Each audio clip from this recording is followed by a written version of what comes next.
so excited for this episode for such a long time. I cannot tell you how honoured I am to finally be able to welcome you on the show. Oh, thank you, Stephanie. It's great to be here. I know it's been a while since we've tried to sit down and actually record it, but finally we're here, so I'm very excited to be talking to you. The wait is absolutely worth it. I know that you're busy jet setting all over the place, that we're going to be talking a little bit about later on today. So why don't we kick off the interview by getting you to introduce yourself and talk to us a little bit about your career journey to date. I'm Chandni Modha, the founder of CJM Publicity, a luxury brand partnerships agency based out of the UK. Excellent. So we're going to come back on to talk about your career and, you know, your current jobs. But I thought that we could backtrack a little bit and talk about your education and talk about, you know, the journey that's led you to where you are today. So what inspired you to study fashion design, and can you tell us about the Central St. Martin's experience? Because I know it's an absolutely prestigious school, and you know, you just have to be so artistic, I suppose, to go there. So yeah, could you tell us a little bit about your experience there? So I think going back to the beginning of your question, I was always this creative young child. Like I was always like drawing and painting and like putting on shows and acting and changing my clothes and doing fashion shows from like when I was 4 years old. And then actually I was born and brought up within a family business, a sari shop, which we actually still goes on, which we still have in Leicester. So I was always surrounded by saris and fabrics and fashion. And my grandfather actually started the business in the 60s, like I think 1967 or 1968 something, in Africa. And then he brought the business over to Leicester. So as a child, I was like put it in the shop. I always say like I grew up in a sari shop, like after school, at the weekends. We're always, because my parents always worked, it was a family business, so everybody worked in the shop, so I was just always just there when I was a child. So I think from an early age, I was inspired to, you know, I guess like follow my career into fashion. So fast forward on to school, I think one of the subjects I did really well in was like textiles and art, more than I wasn't very much like science, maths, or literally my brain didn't work in that field. But the creative side, yes. So I was very much like, you know, I won all the competitions, all the art prizes, all the Student of the Year awards. And then I actually somehow convinced, you know, coming from an Indian family background, I convinced my parents to let me go to an art college. So I think that's where it all started off. I went to actually Leicester College of Arts. Yes, I actually don't know what it's called anymore. I think it's still called Leicester College of Arts, where I actually did a degree in fashion design alongside textiles and business planning. So that was like my college 2-year course, where I completely excelled. And there was actually, I won Student of the Year, I won other various prizes, and then I did this whole portfolio of like knitwear and fashion and textiles and, you know, name it. It was all there and ready to go. So the college actually put me forward to apply for Central St. Martin's. I didn't know whether I'd get it, because I was like, it was so far removed. Like I think one person from the college had ever like even applied or gone to university there. So I was like, okay, they were like, you've got something in you, let's like push you forward and see, you know, if you can get a place or even an interview.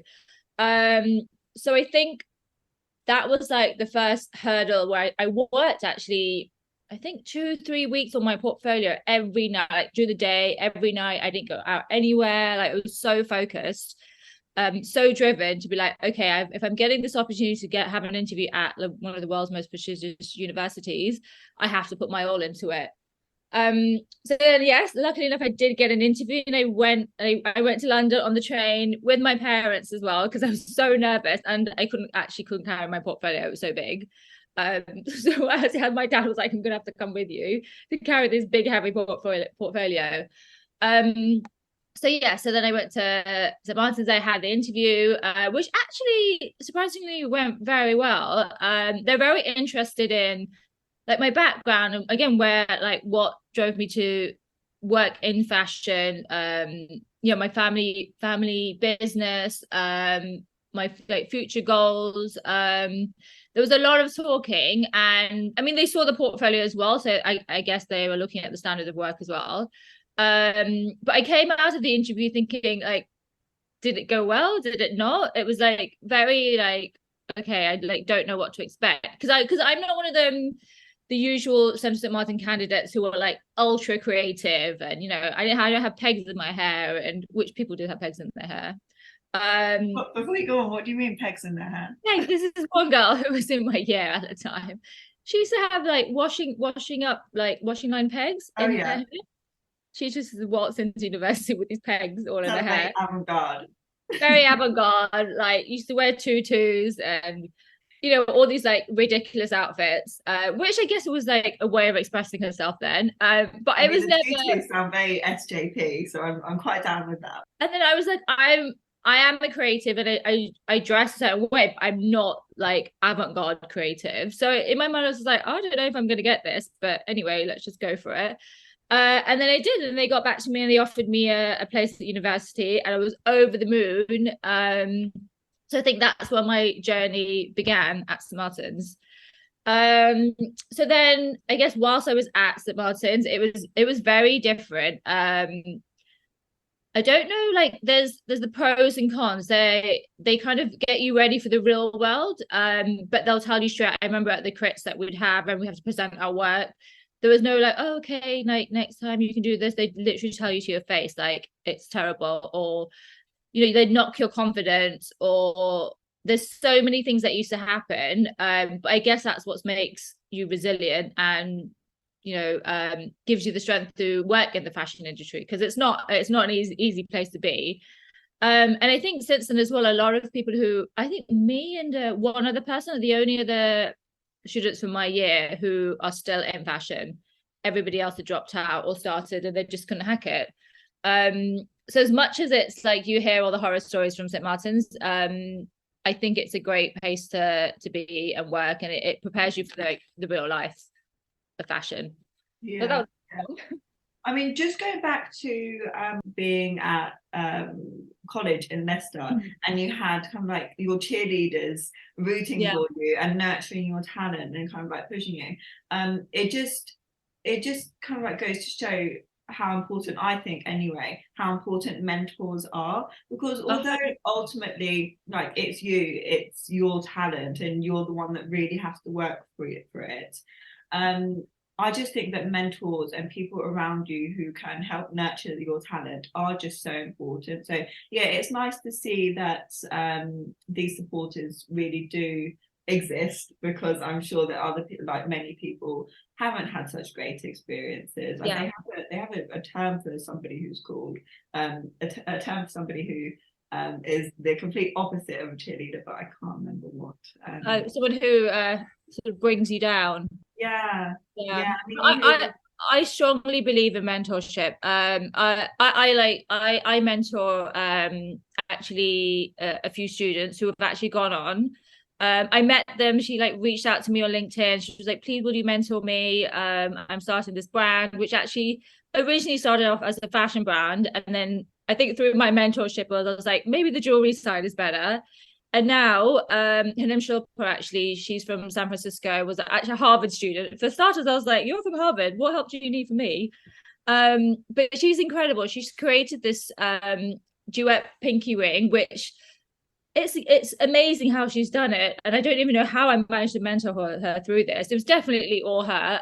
But she had people from like Michelle Obama to like Emma Watson to Serena Williams, all of them wearing this pinky ring, which is like you wear this ring as a symbol of your support for women supporting women, and then you pass on your mentorship onto another person. You can buy the rings. They have a website, and they actually donate, I think 50% of the profits go towards young female founded businesses, and they help them grow into like bigger young female founded startups. So the funds from that, they literally you can apply for it, but you have to be a young female, from like anywhere around the world, and then they give the funds to like certain female founded businesses. So it's a genuine social enterprise.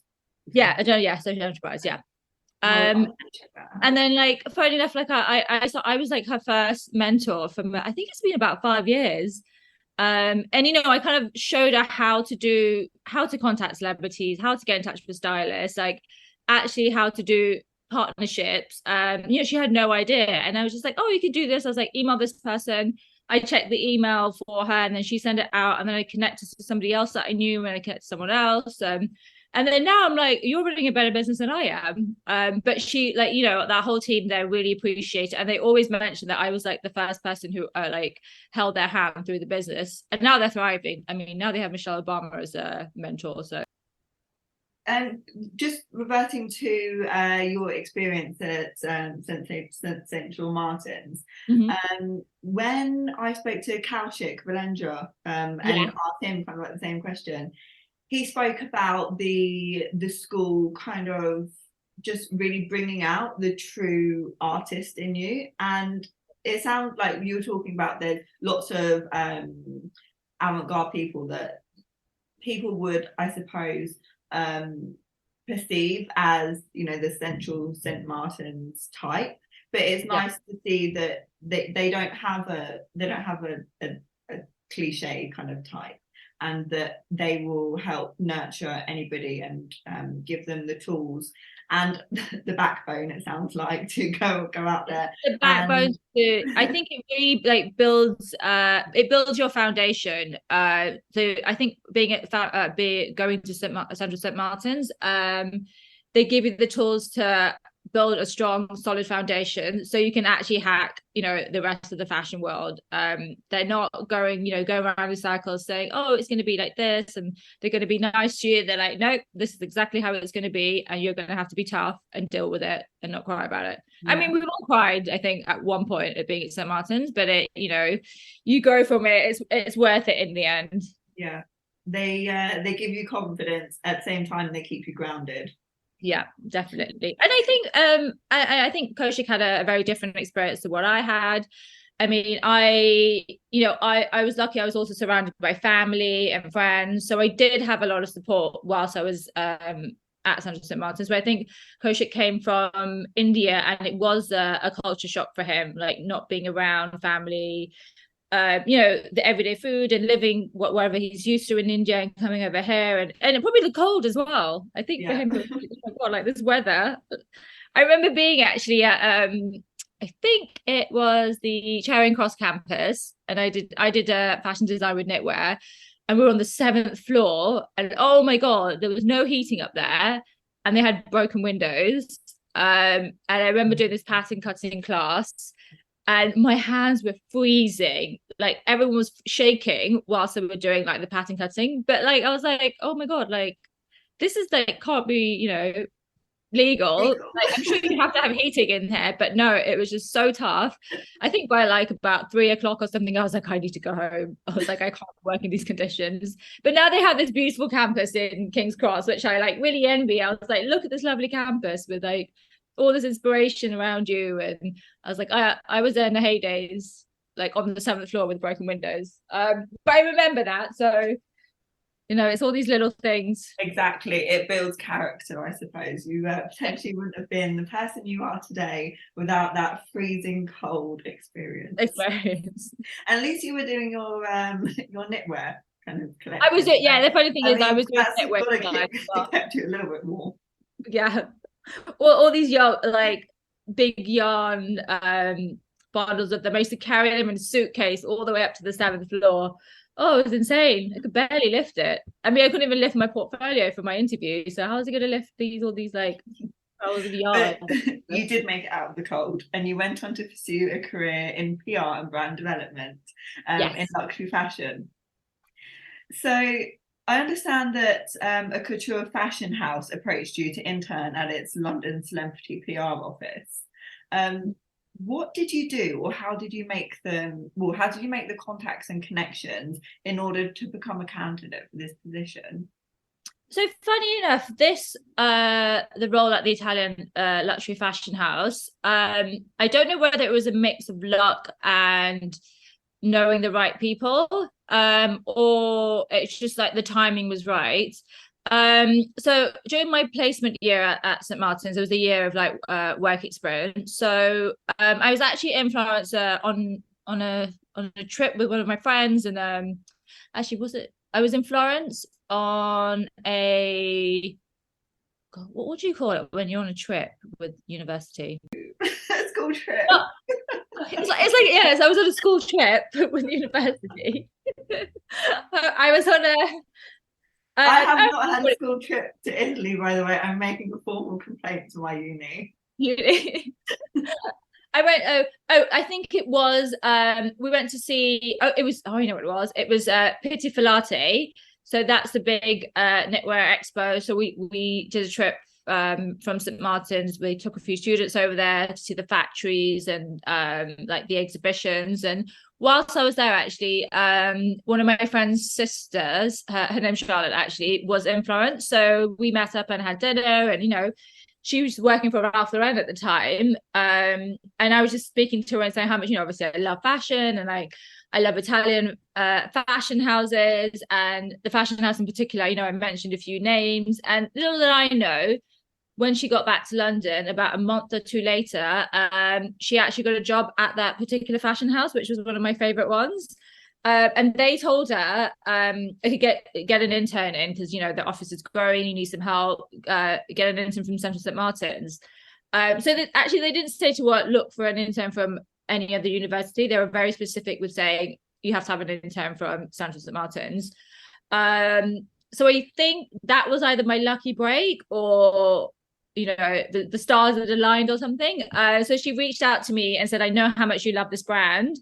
Would you like to come and do an internship with me for a few months? So obviously I was like over the moon, because at the time I was doing an internship with a British designer, again in another freezing cold studio, and I was shivering every day. I just don't know what it is, why these places don't have any heating. And it was so miserable. But I was like, no, I've got to do this. And then this actually came up. And then, yeah, so that was like my lucky break. And I went over to the fashion house. And that's, I think, where it all started.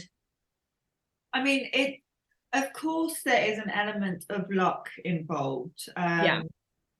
But I think that a lot of I just really can't stress enough to people starting off in their careers how valuable it is to reach out to people and to talk to people, just like asking people about their day, having a genuine interest in what people do, because you find out things about them, like where they work and if they intern, just stuff like you're not going out there to and giving, I suppose, networking a bad name to kind of like be that pushy person. It's having that genuine interest in people and the industry, which you obviously had. And so there's that kind of like passion and wanting to, you know, communicate, talk to people, combined with your stars lining up. So that's a really nice story that you have there.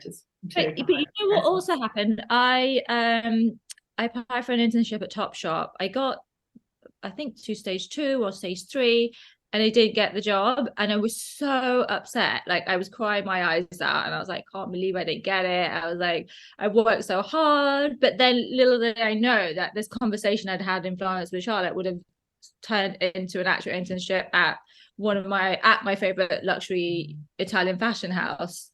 But again, as you said, it was about the conversation, talking to people. You know, you might not know, it might not be relevant now, but later on down the line, you know, that's happened to me so many times, where I've built relationships, spoken to people, you know, when I was at university, when I was first started out, to now it's really helped my business. They're more likely to choose me as an agency over another, and just because I've had this relationship, they've spoken to me 10 years ago, and they have that trust in you. So I always say, building relationships is very key and essential, I think, to people starting off. I say, and don't build not fake relationships, but build genuine ones and be genuinely interested. Don't be here today and they're not tomorrow, because they're not long term.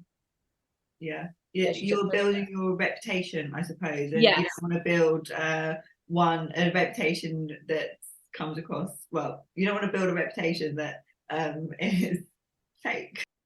Yeah, basically, don't build your fake followers. Yeah, exactly. Well, thank you for sharing that. I think that's really helpful advice. So what was the reason that you decided to pursue a career in PR, I suppose, specifically? So I think I kind of, as I said, I fell into it. I wanted to be a designer. I studied design. I did my final collections at university and at college, on a show. And then I kind of, as I said, fell into this internship where, this role is like a celebrity PR didn't exist before. So the Italian fashion house that I worked with were actually one of the only offices that had a separate celebrity press office, where we just dressed celebrities for red carpet events, music videos, tours, front rows. And I kind of, as much as I like the designing aspect of fashion, but there was styling involved and the business side. So I think, me being brought up in a family business, that side of it that I loved, but I also love like the fashion, styling, and the creative side. So it was a good match. I think I kind of fell into this role, but I loved it so much that I was like, okay, I think this is what my destiny is. This is what I want to pursue. And even now when I look back at it, I was like, I'm so glad I didn't end up being a designer. I love the styling and creative side. I still have that side, but I love the business side more. So would you advise, I suppose, people who are interested in the corporate side of fashion and in the creative side of fashion, and who do want to kind of like merge the two, would you advise after graduating from like high school to go into like university or college, I suppose, and do arts, or learn business side of things first? Or just business and marketing? I didn't learn the business and marketing side. I actually learned the design side of it. But maybe because I had it as a family background, it helped. But I also think, because fashion is so vast now, you should try all the different areas. Like, try and intern in like, the press office or the design studio or the showroom. There's lots of different areas, and then I guess you can kind of figure out which route you want to take. As I said, I thought I wanted to be a designer. It was all about me being a designer, but I fell into the PR side and a bit of the styling side, which I'm glad I did, because that's like shaped my whole career path now. I'd say try, if you're unsure of what you want to do, try a few different aspects of like fashion, from the marketing to PR to the design, and then you can figure it out. So what is your top tip for aspiring fashion and celebrity PR entrepreneurs when completing an internship at a luxury fashion house? I would say my top tip would be make as many long-lasting relationships as you can. Go out there, meet people, try and get some work experience, continue getting work experience in different places, build your network, build your contacts, travel if you can, if you have the means to travel, travel to like the top cities like Paris, Milan, New York. Like, if you're lucky enough to, then do that. And also just don't, like, be a bit more open-minded. Don't stick to one path, especially nowadays. Also keep researching and reading. Like, you should always be reading like the business of fashion every day, and so there's so much knowledge. In my days, there was no social media or Instagram, or those, I think we just about had online. And that was all a bit new. So it was always just like magazines and newspapers. So I used to like get the newspapers and like read the newspaper, read all the fashion articles on there. I used to subscribe to Draper's Record, where you have all the industry news of like which company's gone bust, like who's taken over, which design house is, the new and upcoming thing. So all that knowledge that I gained over the years, I think has also helped me a lot more on my career path. And I think young kids these days, like, they forget about that. It's very much like now social media pictures, that's it. But I was like, you need the experience and the skills and the knowledge, which I think a lot of them forget. Yeah, definitely. You need the substance, and you need to know the foundations before you I suppose are qualified to, you know, get involved in the stuff that's being pushed out there in publications and editorial things. It's can't just one two skip a few and then make it to fashion shows. I don't know. Exactly. They're all, you know, like, going to fashion shows, like, I always like want to know about the designer, the history behind the designer, the inspiration, how they started. Like, I always find it so interesting to see how that designer started off, like where they came from, what their family was, what made them, you know, become a designer, and take these students what their inspirations from. Because you can see it in their work, because it, you know, it all kind of comes together. Yeah, I really enjoy learning about, well, you know, the creative industry, fashion and luxury brands in particular. But I really, because I'm a law student and I'm going to be starting a commercial law firm in a few years' time, I like to combine like that passion with like my hobbies and interests. And I love listening to the Business of Fashion podcast. Like, that's one of my favorite things to do. Yeah, I do too. I can pick up so many things I'm interested in, and then it kind of like gives me energy to learn more about the law and business. And I've got my fashion fix, I suppose. So, highly recommend the Business of Fashion podcast. And it sounds like a great publication that you were talking about the takeovers and the acquisitions of. I think it was Draper's Record, actually. I think it still exists. I'm not quite sure now. But Draper's Records was the go-to magazine for the industry experts, and you'd read all the stories in there, and it was a lot more business than creative fashion, but I know everyone always read in there, and they always wanted to be featured in there, because that was like the publication back in the day, before we had social media. I mean, you'd have like the Vogues and the L's, that was obviously very editorial, but this was all about the industry and how the industry was doing, and who's doing what, and who's producing and manufacturing most clothes, and which factories have moved to different places, which is the boring side, but it's not, you know, you never hear about that these days. Yeah, exactly. So there are, I suppose, free methods and ways for aspiring fashion entrepreneurs to learn about these things before making a decision to study, you know, whatever they want to study. So I will put links to these podcasts and editorials in the show notes of this episode if anybody wants to check that out. No filter. So moving on to your current position, I was wondering if you could please explain what your role as Alta Moda specialist at a couture fashion house involves.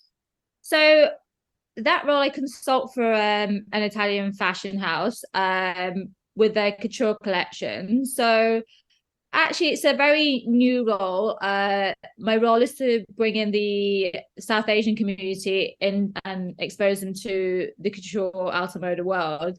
So I'm like building these relationships with clients, with press, stylists, sort of bridging the gap between like the West and the East. So it's a role that I've kind of also developed myself, and, you know, built different strategies around it. And I guess it's just my expertise and skills that I've built over the years, and my, you know, my black book of contacts, that this role has kind of come up. So how do you make contacts in a different market? You're talking about, you know, your little black book. Is it just about making these relationships, building your reputation, you know, that 6 degrees of separation, knowing who to talk to in order to make connections in different markets? Is that how it works? That to a degree. And then I guess I'm quite social as a person as well, so I meet a lot of different people along the line. I think like for instance, like when I'm at the Cannes Film Festival, and there's so many people there, like from film to music to fashion to art, and then people from all around the world. This is a lot of the Indian celebrities, the Bollywood celebrities in particular, are all at the Cannes Film Festival. And then obviously I think, because I'm Indian as well, I grew up watching their films, so I was always interested in it. And one by one, like I met them, or I dressed them, or I met a stylist or their manager, and then my network just grew and grew and grew. And at that time, it was just, I just made these friends as such, like within the industry. I wasn't working with any of them. It was just like a passion that I had. And, we just would have drinks. I'd know the managers, and we'd just talk about like Indian fashion, not even like Western fashion, Indian fashion, saris, and obviously because I grew up in that world. But now, brands, as I say, international brands are very much focused in the South Asian market. They want to dress as celebrities. They want to, open shops up there, like do digital work. So I think, so I think it was all the connections that I'd made a few years ago within the different countries, and I guess also that knowing them, and someone will introduce you to another person, and then through that I'd meet another person. And so it's a bit like a chain where you meet one and then you meet the rest, because also it's a very small industry as well. So I think once you've met one or two, you kind of meet all of them, or they know about you, and the word gets around. That's definitely for India and the South Asian market, but Europe, like Italy, Paris, I guess it's a little bit similar, where once you've met one stylist or an agent, they kind of like travel around Europe, so that you're exposed to like more and more people, and then your network just grows and grows. So what would you say the main difference is working with clients in the South Asian market versus the West market? Yeah. I think so this is a bit of a struggle that we have quite often. Clients in the South Asian market, India in particular, have a different work-life balance and a different way of working. It's very much suited to the South Asian side, whereas the Western side, again, have a different way of working. So I think for me, it's very much I am the bridge, because I understand the South Asian market, and I'm from the Western market, so I understand that. So I'm like the communicator in between. I mean, even like the simplest things in in South Asia, they're not, they do email, but a lot of it's on WhatsApp. Like I'll wake up in the morning with like 100 messages on WhatsApp, but that's their culture, that's how they work. Everything's instant, and there's no work-life balance. Like they can call it 11 o'clock at night, or they could they message like 3 a.m, but it's just the way that they work. Like work life is all one. Whereas I think in the West, I wouldn't call anyone after 9 o'clock or anything about work. I wake up until I'm at the office again in the morning. There's a different cultural way of working. So I think that was a lot of like lost in translation that brands and celebrities have. So I think once you master that, then I can help brands get into that market, and then celebrities like the other way. It sounds great to be able to work with such a variety of clientele and different cultures. It must keep things interesting and very inspiring, I guess. And then, I mean, someone like India has like over 1 billion people. It's a huge following over there as well, like, compared to the UK. And they have, Bollywood have mass following. They literally, I feel like the country runs on Bollywood and cricket. So, and they worship these celebrities. So, if for a luxury brand, for a Bollywood celebrity to wear, your dress or your shoes or the bag is massive. Like it completely sells out. The return on investment is very good. Excellent. So before we go on to CJM Publicity, you must tell me, what is your favourite Bollywood film? Oh my God, favourite one? It has to be the one that you've watched the most, totally like binged on. What I love is the Sanjay Leela Bhansali films. Devdas for sure, one of my favorites, with Shah Rukh Khan in. Okay, I'm going to check that out because I've only seen a handful of Bollywood films. So yeah, any recommendations that you have for me, send them my way because they are great. I forget how good they are once. They are. They're like musicals. I mean, Sanjay Leela Bhansali films are like incredible. The sets and the art and the story behind it and the costume. He's really puts his all into every single film. He does like one a year, but we're always waiting for that one film to come out because it's gonna be magical. Yeah. So can you tell us about CJM Publicity by telling us about the services that it provides and who your clients are? Yeah. So CJM Publicity started off with just working with brands. So we do celebrity dressing, celebrity partnerships, front rows for shows, for fashion shows for brands, event guest lists, meaning like VIP, socialites, press, all from a brand side. But now CJM Publicity is kind of, we've got different departments. So I'm growing my talent side, which is, I have Sonam Kapoor's one of my clients, and she's been my client from day one. I have Ananya Billa.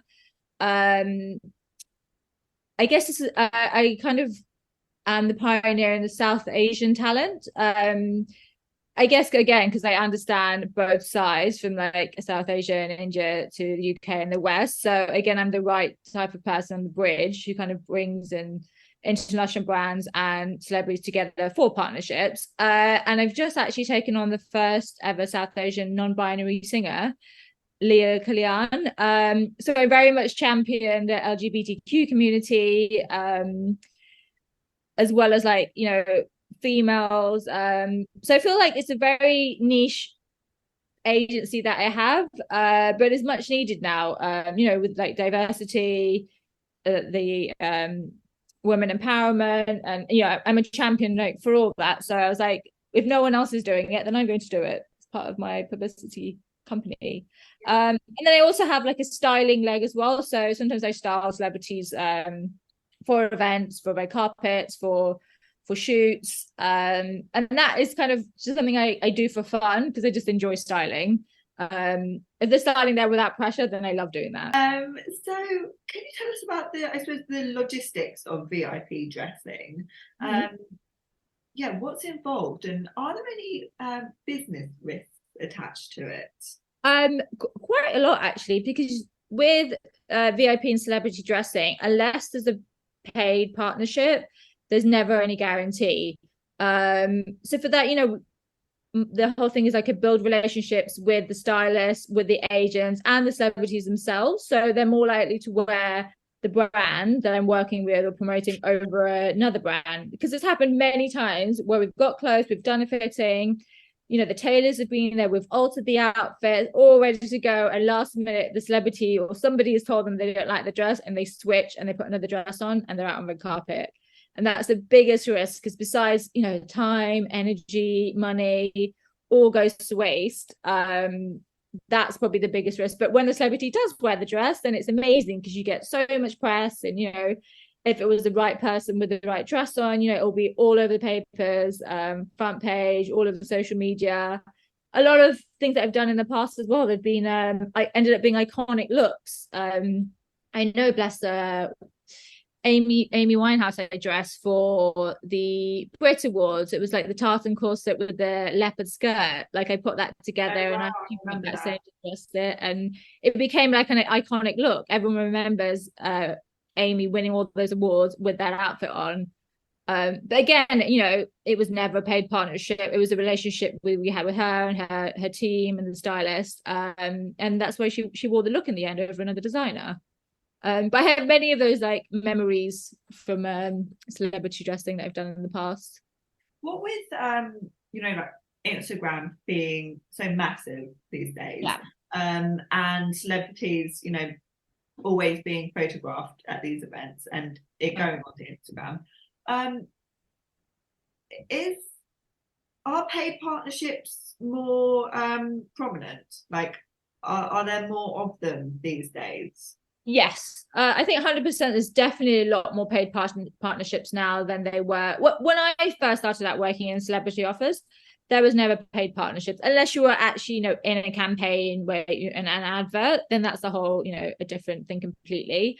But yeah, paid partnerships did not exist. It was more about relationships, relationship building, also because you like the brand, you like the clothes, and you kind of became friends with everybody within the brand, and it was your go-to brand, and it was just nice organic relationships. And like you'd go out and you'd have we'd get, oh, actually there's more gifting, so we'd gift handbags and things, but it was up to the celebrity, it was up to the agent, if they wanted to carry it or they didn't want it. There's never any pressure. But I think now, also because there's so many celebrities, and now we have the whole influencer culture, and I guess they can see now, like, the return on investment with an influencer promoting a product.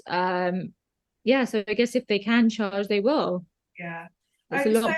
So in situations where there's no paid partnership and you've got free reign, how do Yeah. you decide what to dress somebody in for, say, a red carpet event? For a red carpet, I guess it's just something I know, and I have the skills, and I've done it for many years, that I know, for instance, the Cannes Film Festival, I know the type of clothes that they want to wear. It is very much gowns, like long gowns. It's very, it's the French Riviera, and it's there's a history of the Cannes Film Festival, because it's like a statement gown there. Whereas I think if it's like an event in London, or the opening of something, like, I wouldn't put the celebrity in a big fluffy gown with feathers on. It would be even like a cute trouser suit, or a little cocktail dress. And also depends, as I said, on the area. Like London's a lot cooler, whereas like red carpet at the Oscars is like all over the top with your like best dressed and custom made outfits with the jewelry. Again, jewelry is another one that I've worked with a lot, with big brands such as Chopard. So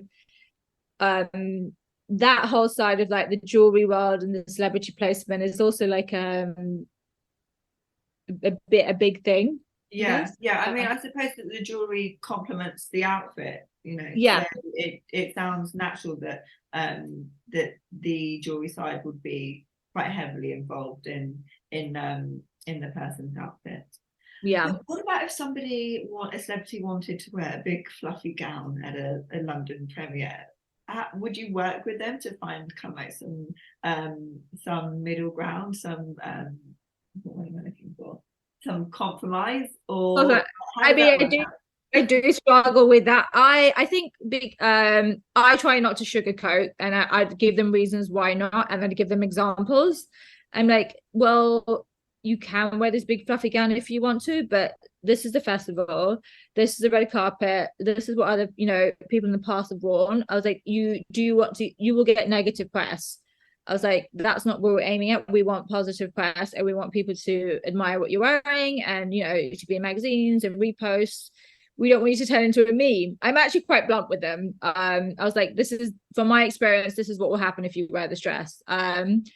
Whereas I guess because I've been in the industry for quite a long time now, so I know what's going to happen. Whereas I don't know, someone starting out might not have that experience. And it's also the thing of like a celebrity, they kind of want to make the celebrity happy, and they would wear that big fluffy dress. Yeah, it sounds a bit like your Central St. Martin's, the teachers kind of like being quite firm with you. You may not have known at the time, but a couple of years later, you're maybe using the skills that were taught to you, like the soft skills that your teachers were using on you, on your clients. So I think it just goes to show, although you may not think that something is like crucial at that time, or may not be serving a purpose, as you were saying a little bit earlier on in the show, if you keep an open mind and think that it may be beneficial, or maybe some use later down the line, keep an open mind. It's definitely worth it. Yeah, I don't sugarcoat it, as they say. No sugarcoating. Yeah, keep it real. That when you have a firm hand, you are more respected. If you're somewhat of a pushover, they're just do it again and not respect you as much, and perhaps not work with you in the future because they might not think that you take control. So I think that the way that you work is very, very sensible. Okay. And also your professional. Professional, and your name's attached to it as well. So if a celebrity makes a mistake, the fingers they point straight at the team, like straight away.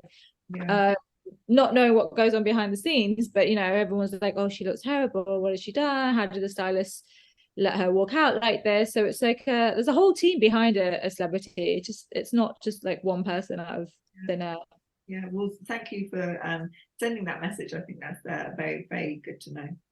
So what about the logistics of creating brand partnerships for your clients? How do you decide which celebrity is a good fit for the brand, or is it the brand that comes to you and wants a particular celebrity? So it's a bit of both. So if I'm working with a brand, we'll start off by having a meeting with the brand, getting all the requirements in. So for instance, they're launching, I don't know, a bracelet or something, and they're launching which country they're launching, whether it's UK, what's their audience, and what we do is we'd go back with that information and do a sort of casting. So we'd look at all the different celebrities, influencers, who we think would suit this brand, like it ticks all the boxes. And then we present that to the client, to the brand, saying this is what we think, like these are the people who are cool right now, who are hot right now, who are will give you the return on investment, and also then they give us their budgets as well. So certain celebrities we know they're in the A bracket, or they're in the B bracket, or they're in the C bracket, and then we filter it down with the client. Do you have enough budget just to go with the one A-lister where we can spend all the budget and have that big global name, or would you prefer to do a few from list B, which could be 4 names from that, but they'll be like constant, we can produce more content, they'll be in different countries. Or you do like list C, where they're like micro influencers, but we do about 20 of them, so people keep seeing the bracelet pop up on their Instagram because they see everyone wearing it. So there's different levels and different budgets is like how I normally work with a paid partnership with a brand or a celebrity. That's really interesting to know. So ultimately you are providing the package and the options that you think could work for this client, knowing what business that they're in and knowing the budget. But from my experience within the business, and then they decide and take it from there.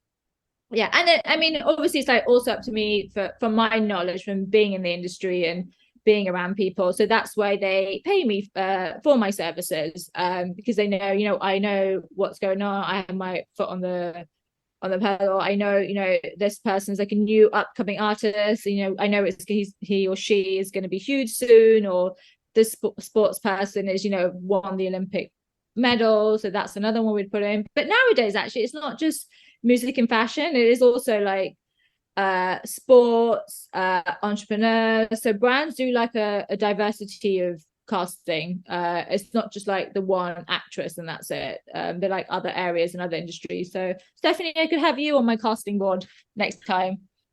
I will not turn you down. But this kind of topic does interest me. Are brands and your clients looking for celebrities or influencers who have a high following and relevant to their bracelet, or are they just looking for a high following? Is there middle ground? I think there's a bit of it. I think before, when brands didn't quite understand the difference between an influencer with a high following, or it was like the quality of their content and their followers. So someone could have like 1 million followers, but if you like look into their statistics, you can see actually most of their following is like male and from like, I don't know, it's like South Africa, so that's not very relevant to the UK market. Whereas where we have this actually what do you call it, this option on Instagram, for instance, you can go into the analytics, and a lot of brands, like we ask for their analytics. They're following whether it's like male or female, the age gap. So now it's very business savvy, rather than like, oh, they've got 1 million followers, let's just put them, because they can have 1 million, but they're the wrong followers. And now there's this new breed of like tastemakers. So for instance, someone like me, I'm not an influencer, but I post about things in my business and I work, but they see the relevance of the actual people who follow me actually are probably more likely to buy a product than an influencer. So I have celebrities on me, I have like business personnel follow me, I have like editors and stylists. So like my actual network is very interesting to like a normal influencers who's just posting about clothes. So this is the new breed of influencers. I call them tastemakers. I've not heard that before. It just sounds like you have a genuine following though, and it kind of reminds me of a recent makeup line that's gone under.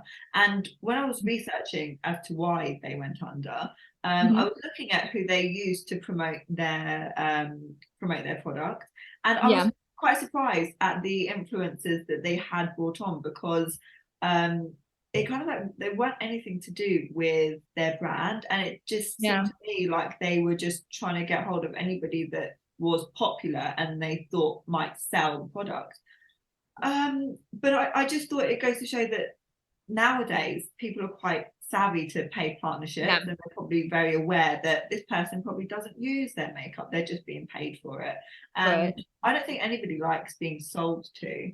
No, so I think we're all a lot more savvy now. The audience is a lot more savvy. They know if it's like, obviously they have to also put a hashtag like pay partnership or ad, but they know when they're being sold or advertise a product that's just been paid for.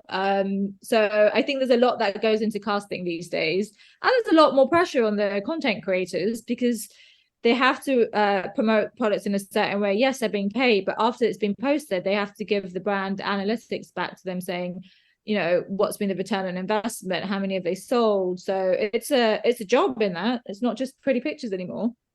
Yeah, it does sound very complex, the whole world of influencing and social media and marketing and everything like that. Definitely something to kind of like follow as the legislation goes on, I suppose, because it's very interesting and very current. So what has been one of your most memorable digital influencer campaigns? Because I know that you're involved in that as well. And how do you keep ahead of the ever-changing digital kind of like marketing campaigns? I've done quite a few different digital campaigns. I think one of the most successful or kind of fun was when I worked on the brand Reserved. It's a Polish brand. I don't know if you might have seen the store on Oxford Street. It was the first time the brand was coming to the UK, coming to London, and they've opened a huge store on Oxford Street, where Kate Moss was actually the face of the brand at the time. So leading up to that, I think we had a 3-month plan where we worked with various influencers, like 10 influencers that we did partnerships with, where they'd post about the product. So every influencer who we worked with was like given a load of product, where they'd go out and they'd shoot it, and we'd actually schedule in when they would shoot each so when they would post each image. So one will be on like Thursday at 2, one will be like at 4 o'clock, and then Friday at 7. So it was actually flooding everyone's feeds with constant reserves. So everyone's like, oh, what's this brand? I see this person wearing it, I see that person wearing it.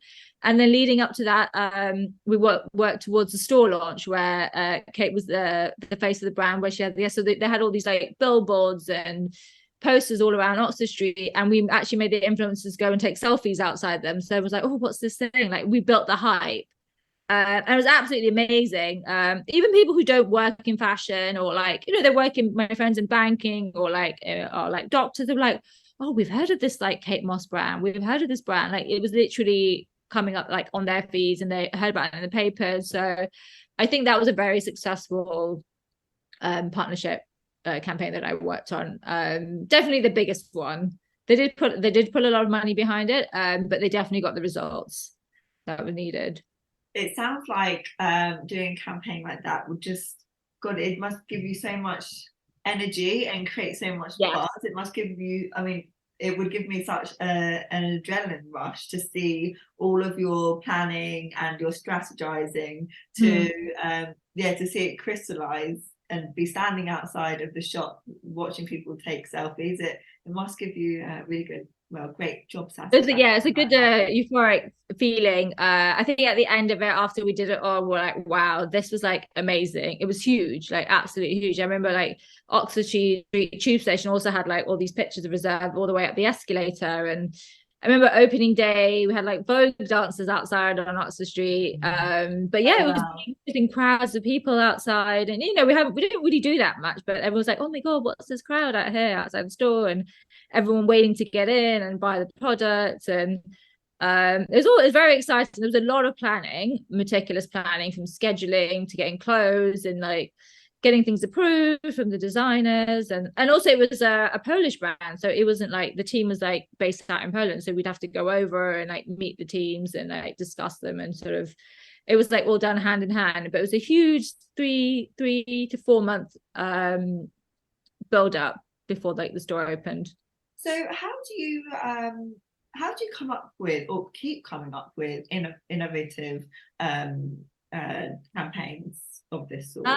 So we have like brainstorming sessions all the time. Like we'll try and set aside some time and be like, okay, right, what can we do? I mean, we see what people have done in the past, and what's been successful, but it's literally like sitting and brainstorming for like an hour or so, like, right, we could do this, we could do that, and we just like hash it all out and then see what's actually viable.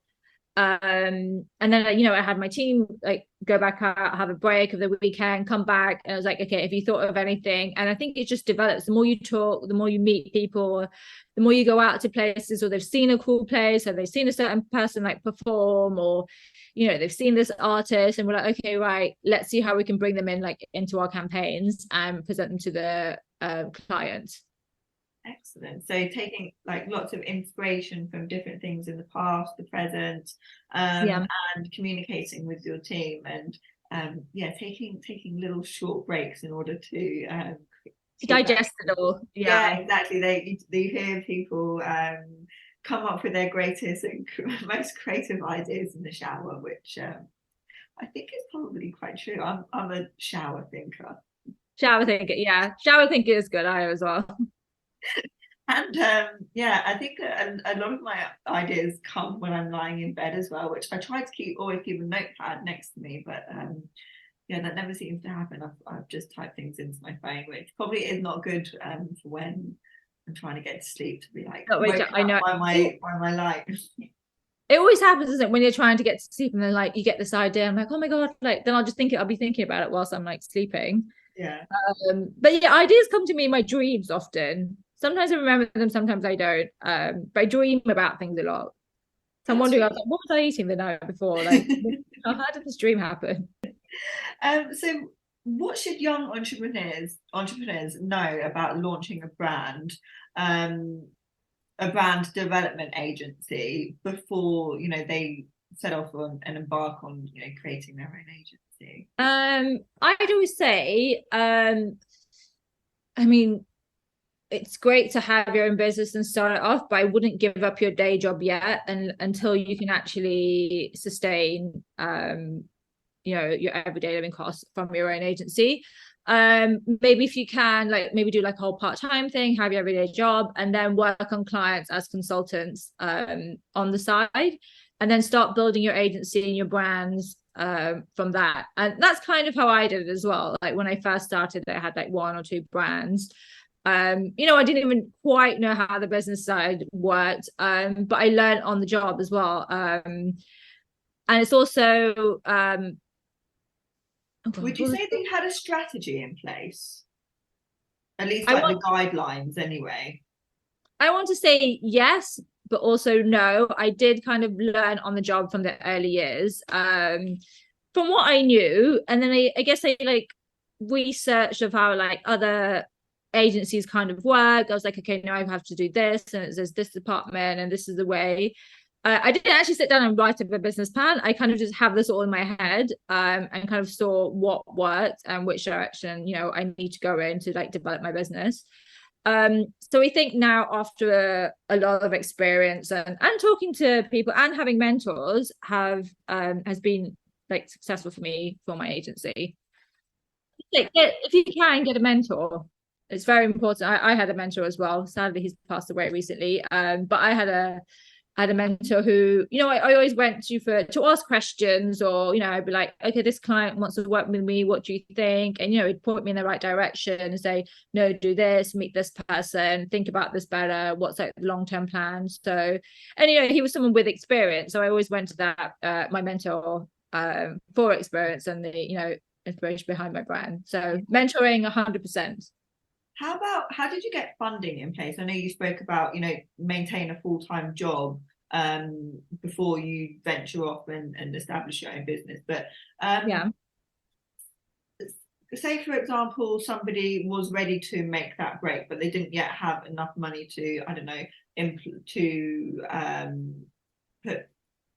put money behind things.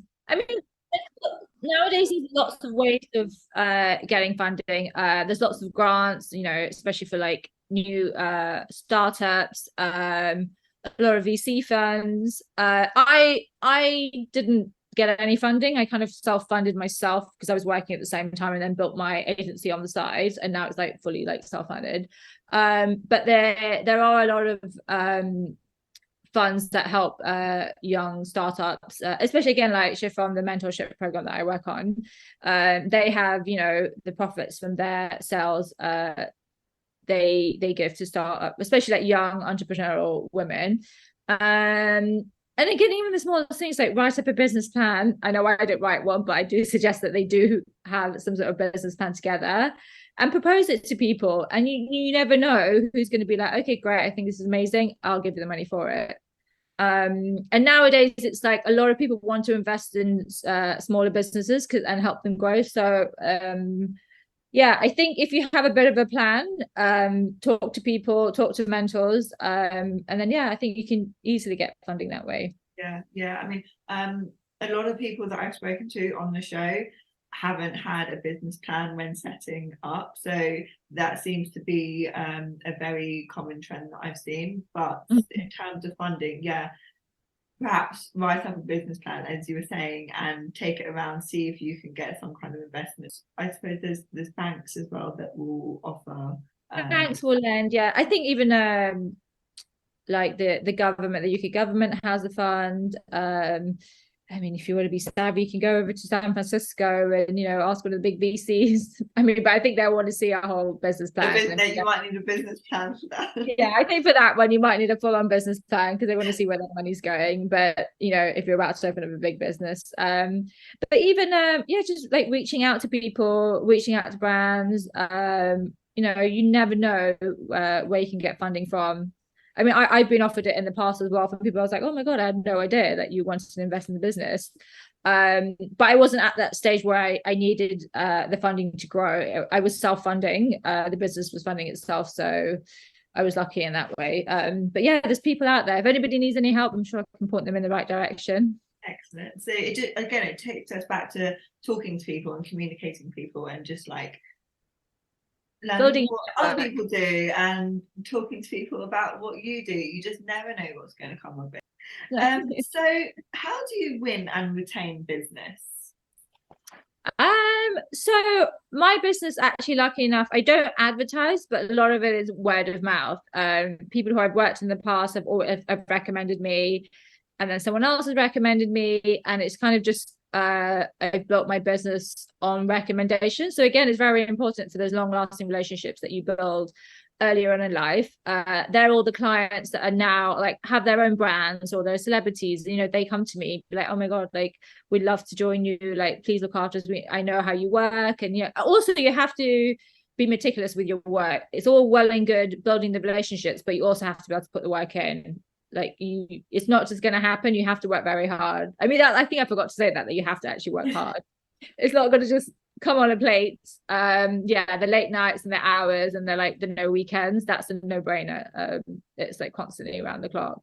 And then now, I guess, now that I have social media and Instagram, I post a lot about events that I've done, clients that I work with, experiences. So it's a lot more visual. So you can, it's like my CV, but in pictures. Yeah. And I have a small website, so I get inquiries from websites as well. But I think mainly it's word of mouth is how we get all this. Yeah.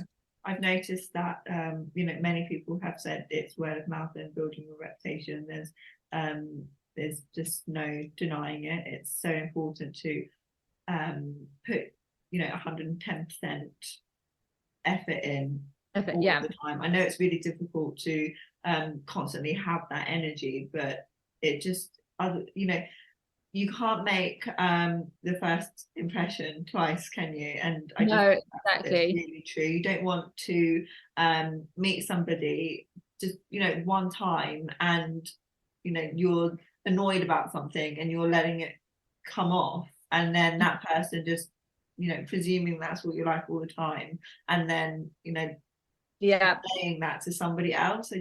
I think it's really important to you have to build that. You have to kind of build that poker face, as they say, no matter what's going on. Just like I learned to do that. I kind of like detach myself from it, whatever's the trauma or like the stress. Where I was like, I put it aside for a while. I'll go do the meeting, put my brave face on, put my red lipstick on, do it, and I'll come back home and then I'll have a cry over it. So I think it's just trying to separate your actual feelings and your emotions in your life, your real life, from the work life. So it's getting that work-life balance as well, especially when you run your own business, or like your business is your life. I think trying to separate that is like the key, which I'm learning as well. It doesn't come easily. It comes after time and experience, for sure. And I think it is only natural that we have a cry every once in a while, because it's tough and it's only human nature to feel sad sometimes. I do think well, for me personally, I like to just ride it out. I just like sit in my bedroom for a day or two and watch like trashy films and just get over it, because I mean I do always come out of it, and then I feel energized to go again. There's always light at the end of the tunnel, and I guess just to do things that kind of take a step back and make you happy, like have your list of things that make you happy, like watching funny films, or like having a massage, or just pamper yourself for a while and just go through that feeling, because you will come out of it afterwards. It's just accepting what it is at the time, and then just working through it. So we've spoken about challenges of working, the logistics of VIP dressing and working with different markets. What has been the biggest challenge overall as a business owner for you? I guess I've had a lot of challenges. I feel like every day is a challenge. The uncertainty of the business, definitely during COVID, like I all my clients were like, we've got to go on hold. I had one client. I was working with one client. I was like, oh my goodness, what's happening to the business? Like, because we were unsure, we didn't know what was going to happen. And the first thing that people dropped was like the PR and the marketing side. And my whole business runs on PR and marketing. So that was very challenging, which made me even think, I was like, do I need to rethink my whole business, my whole career path? Like, what am I doing? I was like, the whole lockdown, I was like stressing the whole time. So that's definitely one of the biggest challenges. And I was looking at other areas. So I think that's how my agency has developed from it, is now it's not just one track minded, just working with brands. I work with talent. I do the styling side. I'm going to go into wedding styling, a bit more like digital and the metaverse. So there's like all different avenues. I don't think nowadays you should just stick to one. I think you need a few different avenues with your business. No filter. I'm glad you brought up the metaverse, because it's a great kind of like segue into my next question. How would you like luxury fashion to transpire into the metaverse? I'm slightly obsessed with the whole metaverse at the moment. It's very interesting, and it's definitely, the way forward. It's quite hard to digest and understand what it is, but I think it takes a bit of time to kind of understand, like, what the metaverse. It's like kind of Earth, but in a digital format. And luxury brands are working a lot with NFTs and the metaverse. Building their digital stores, like via Sandbox, or buying land in the metaverse. And then I guess people like us can build our own NFT or avatars, and we can go shopping in the stores. So in a way, it's kind of, you don't have to get up and get off your couch and go and try outfits on. You kind of have your own avatar body, which is great, and you can try all these things on, see what works, and then you can actually maybe buy them in real life, and there you go. But there's also the whole side of NFTs, which is very interesting, where you can make a lot of money off it on owning an NFT, and especially if it's a popular NFT, and like Bathing Ape or something, which is like iconic. Once you sell it on, the resale value like increases, especially if you were the first owner of this NFT. Every time it gets sold on, you get royalties from it. So I think these for instance, like the NFT sneakers and like the bags and things, I think this whole world is going to grow and grow and grow more, and I think we need to learn about it. I think they need to teach it in schools as well, because it's definitely the way forward. I agree with you. I do think it is going to grow to the point where it's just going to be just become part of the world as we kind of know it. And I do think it's going to come along quite quickly as well. Like, I think that you and I will definitely be around to transfer it into the present day when we get there. But yeah, it is difficult to explain what it is, because it could be everything and anything. I like to think that we have these VR goggles on or something like that, and call up our mates and all arrange to go somewhere, using air quotes there, and we can choose our virtual outfits that we want to wear, that we went virtually shopping for, but we in the NFT or something like that. So that's how I envision it happening. There's also actually yesterday during Paris Fashion Week, this brand called Copperoni, they had Bella Hadid, and I don't know if you saw it, they used this like spray painting technique, which like put her whole like sprayed on this whole dress, which dries like quickly, instantly, and then she kind of like folded the shoulders over, and then that was like the dress, and then she walked, and like it just happened. So I also think this is some sort of metaverse digital link with the spray painting, where maybe you can like do 3D printing from the metaverse into the real world. So I think there's lots of different things in fashion, which is very like innovative and interesting moving forward. There's a documentary on Netflix about the future of fashion, and it talks about how it will kind of. Have you seen Clueless, where Cher typed in what she wants to wear? Oh my god, I love it. I've always wanted it since I first watched it. I know, how stupid of me asking, have you seen it? Well, my question should have been was, when was the last time you watched it? And if it wasn't last week, what were you thinking? But yeah, this future of fashion episode on Netflix talks about people will be able to type in what they want to wear, and it will just get made, but all ESG kind of friendly, and then it will be disposable again after they've worn it, and it will go into like.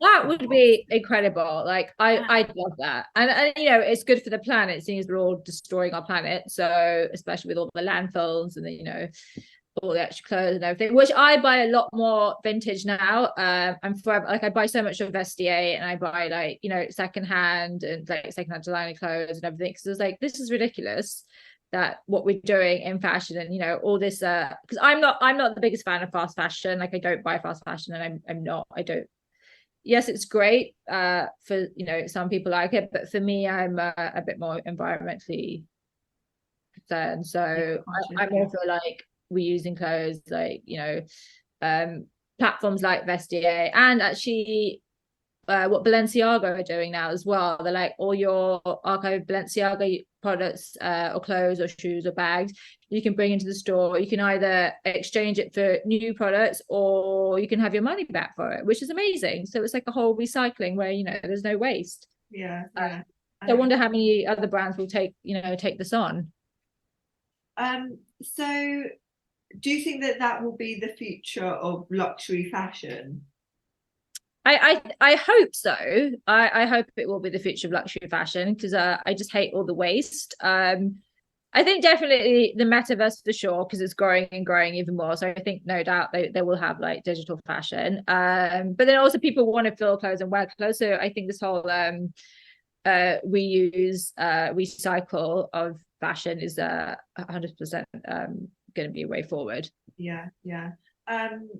Yeah, I do think it's very interesting. I know that Chanel did have created this very exclusive range to some of their clientele. Mm-hmm. What do you think of that kind of movement, making things more exclusive?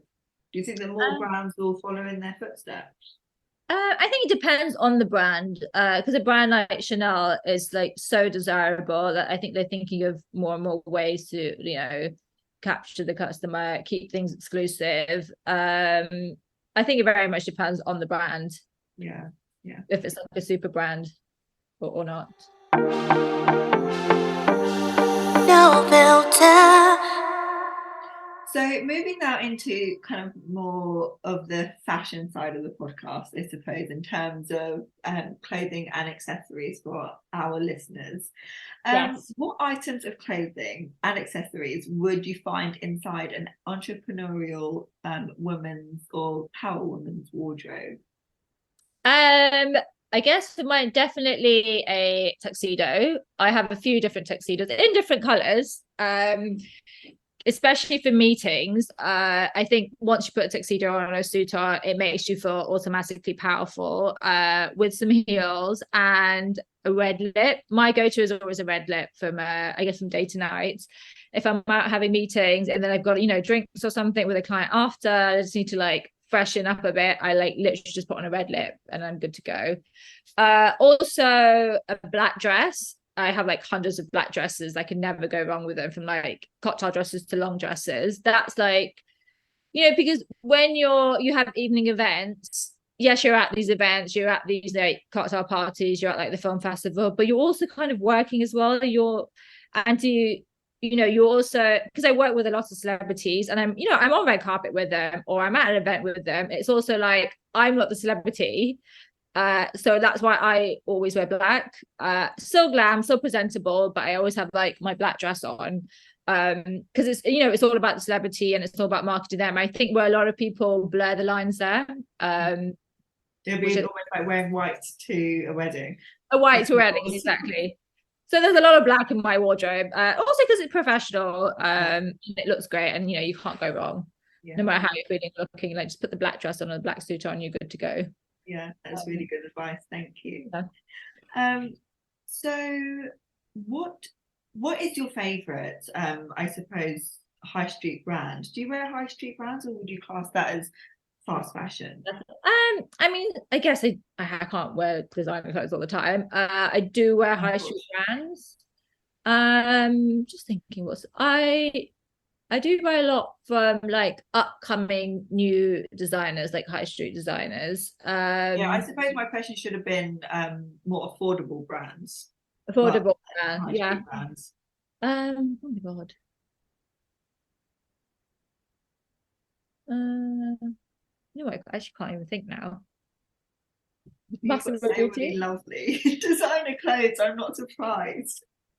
But like I buy like high street, meaning like Massimo Dutti. I feel like I say that it's like an old lady brand, but I kind of like it. And like Joseph, and it used to be Zara, but I don't know. I think it's like the quality's gone down a bit and the design aspect is not as good as it used to be. I was a huge Zara fan years ago, but I think there's lots of other high street brands, you know, that you can buy like a lot of things from, which are usable. What else? Like even for basics, I'd go to like Uniqlo. That's like a good one for like the t-shirts and the sweaters and things. T-shirts I really struggle with, you know, finding the right cut for the arm and But making yeah, sure that it's not really up my armpit, whilst I also kind struggle of with it. tailored to my trunk as well. Yeah. It's really difficult for me, and you know, I'm quite normal size, so yeah, these basic things that you take for granted. Yeah, it's very hard to find them nowadays. Uniqlo, I like, you know, is quite good. I think Gap was as well, actually. I'm just actually trying to think of the high street, but I feel like so many of the high street brands have closed down now. Yeah. Like if you think of Oxford Street, there's nothing there No, anymore. I agree with you. It's the same. It's more or less the same shop over and over again. Again, yeah. There's So, like what about basics in of that? Well, your basic staples. In more, I suppose couture shops. in Where would I find the perfect white tee? so something like a white tee I wouldn't buy from a designer brand because I just think it's a waste of money. Yeah, So I'd get that from a Uniqlo or like even like a Marks and Spencer's. I do like Marks and Spencer's. Because I think the quality is always good and it's, you know, you can wash it a million times and it's still yeah, great. I get my staple pieces like my jackets, maybe like a dress or some trousers from the more luxury brand stores, which I will wear like for years and years and years. They're like I'd always suggest like get like the staple coat or you know the waistcoat or the black dress, you know, because they also last longer than something off the high street just because it's yeah, more tailor made, and then you know you can mix it up with your high street basics with yeah, like a cardigan or a t-shirt. Or and one thing I always do is I wear a lot of jewelry. I love jewelry, so I'd bring out like a dress or a jacket from like 10 years ago and everybody like, oh my god, like where's this from? I was like, this is 10 years old, like I've had it for years and years and years. I put it away like in the cupboard, like in my parents' attic, and then I literally go into the attic and be like, oh, this is nice, and I'll bring it back out again after a few years, and then I just add like a gold necklace or some big earrings. I've actually got a lot of my mum's jewelry from the 80s, all these like big sort of round earrings and this like pearl necklace with like green stones, and I've layered necklaces up and then I wear it. So that's also a cool thing to do. Even a grandmother's jewelry, just like I mean, obviously, you know, my grandma doesn't wear anything anymore, so I'll just literally go through it all in my arts, and they'd be like, here she is again, like going through it, and I was like, oh, I was like, it's so cool. I was like, this is what people are wearing now, but you've got the originals. So if you see my jewelry box, it's full of like vintage jewelry and new stuff as well. But yeah, I love putting all the vintage like 80s and 90s jewelry back on. yeah, yeah. It's great that you have a mix. Like I try to invest in good shoes to wear and coats and handbags. I haven't managed to invest in kind of like really high quality uh I suppose work outfits yet. I've just had a huge clear out of my wardrobe and thrown away so much, I suppose, high street stuff because the quality is not, you know, Oh, it's not there. the Yeah. quality's not there. And by the time I start my job in a year's time, they're just it's just going to be really dated, and it's not kind of the kind of Yeah. stuff that is going to be well, first of all, appropriate for me to wear in my new job, but Yeah. also, you know, appropriate to wear out of the house because it's going to look old. So yeah, it is nice to have that mix and to blend kind of like everyday more affordable basics that Basic. are Yeah. going to go out of fashion with these high qualities as well, that's going to be around for a long time because the quality is going to be there as well. And when you were talking about wearing, you know, the vintage jewelry, this kind of stuff, you know, it does, fashions do come back around again. I know what I've just said about the clothes. Yeah, because the quality is not there in the clothes sometimes, but yeah, it's not good for the hoarder inside of me knowing that I know, Knowing that I need to stash all this stuff just in case it comes back into fashion. I mean, I'm very like my parents let me use their attic because they were like, this is too much. I was like, no, because it's going to come back into fashion. She's like, are you going to wear it, my mum? I was like, yes, I will. And I purposely I pull it out again. I was like, see, I'm wearing it just so I can justify the storage space in their attic. And another thing I do actually is I take my brother's suits, like their tuxedos. I've got 2 or 3 of them. My brother had this like jade green Cavalli suit, which doesn't fit him. And I've taken it and I took it to the tailors and just altered it a little bit so it fits me like around the waist and the side. But I love it. I wear it all the time. I roll the sleeves up. The jacket's a bit long, obviously, because it's like for a man. And the trousers with the waist, I've had it taken in, and I wear his like tuxedo all the time. Excellent. So that's like another. I was like, I don't know why people don't do that often. Like, well, my mum had an Aussie Clark dress from like 40 years ago, and I no idea what she was doing in it, but it ended up in our fancy dress box when we were kids with rips up all the side of it. My mum must have been some crazy party animal in her time, but because it was beautiful, I got it tailored, and it's fixed now. I haven't managed to wear it out yet, but you've inspired me to wear it. So perhaps next time I go out, I'll get out bring it out. Yeah, for sure. Vintage Aussie Clark. Yeah, love it. So I mean, I think that when I look and feel my best, I perform much better at work. In your opinion, how do you think that busy professionals can ensure that they have a work-life balance in order to, I suppose, have the time to ensure they're looking and feeling their best? If that does inspire a person to do well at work. Because I always think sometimes, like when I'm feeling like a bit low and I've got to go to work, like putting on a great outfit always like cheers me up and gives me that power. Even little things like going for a blow dry. You know, when your hair's good, you automatically feel better and look better. So I do schedule in, especially if it's for an event or I'm busy and it's like, okay, let's just get a blow dryer. But now it's so easy. You have all these apps that can come home and just blow dry your hair for you, so you don't have to go anywhere. Things like that, massages, that really helps, because like especially when you're stressed and you're working nonstop, like after like a big trip, or I've like worked at Milan Fashion Week and there's been all these late nights and the flights, I'll come home and I'll schedule in a massage, because your body hurts as well and you've got to work again the next day. So I think little things of like caring for yourself by doing these massages, hair things, also what you put into your body. I always think that hot water and lemon every morning does me wonders, because your body is quite acidic. So they always say to keep your body as alkaline as possible. So I also I'm a bit fancy. I drink alkaline water, because I know like that's one of the main things that goes into your body. So it's like I try to keep it as alkaline as possible, because I know the rest of the week it's going to be a complete mess. So little things in the morning, I think, is like the best thing for you to like uplift your mood. Yeah, I agree with you. I mean, I've actually only just started having massages in all of my time, but I can't imagine life without them. I can't imagine life without them. I know.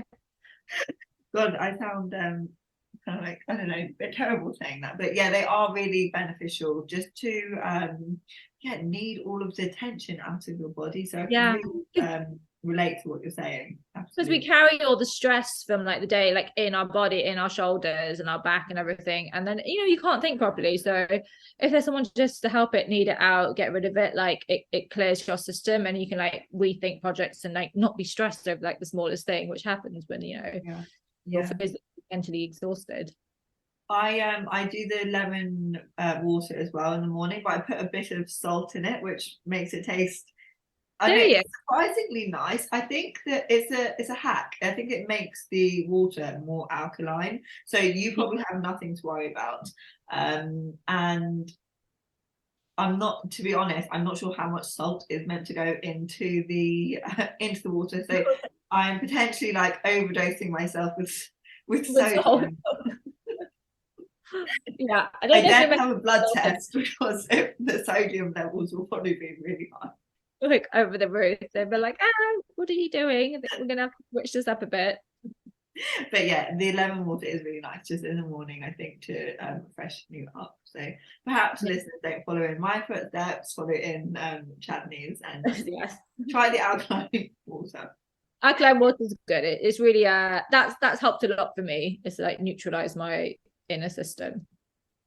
So we're coming to the end of the interview now. So my final question is, how can people find out more about CJM Publicity? I mean, I have an Instagram page at CJM Publicity where I'm like, always posting about work, deals that I'm, partnership deals that I've been working on, my clients, my talent. I think that's probably the best way to keep connected is follow the Instagram page. Also my personal page as well. That's a mixture of like my everyday life mixed with my work life. It looks fabulous, but trust me, behind the scenes, it's like it takes a lot of time, late nights, and a lot of effort to put that page up. That there's always I have a website, but that's like very brief. It just touches like a snapshot of like all the services that I offer. And again, yeah, I'm always open to like, if anybody wants any help, give me a call, email me. I'm always happy to mentor. Yeah, I'm always like an open door. Like I do want to help the next generation succeed and do better than me as well. So I was like, I've learned it. I've been through this whole process. So I'm more than happy to help anyone who's starting off with a business, to give them some advice, hold their hand, and point them in the right direction. Excellent. Well, I'll put tags to all of your Instagram accounts and your website in the show notes. So if anybody would like to check out her pages, Chandni's pages, just follow the links in the show notes.